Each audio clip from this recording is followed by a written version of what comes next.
How to see send follow requests on Instagram. So hello viewers and welcome back to our YouTube channel, and in today's video I will be teaching you guys how to see send follow requests on Instagram.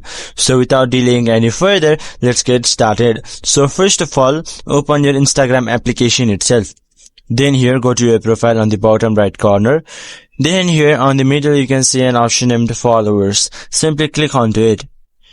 Then here you can see an option named categories. Under it you can see option named accounts you don't follow back. Simply click onto it.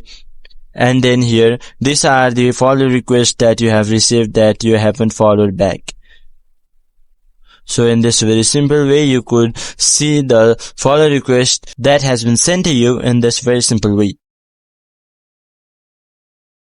So hope this video was helpful for you. Until the next video, bye bye and take care. And if this video was helpful for you, don't forget to like, share and subscribe.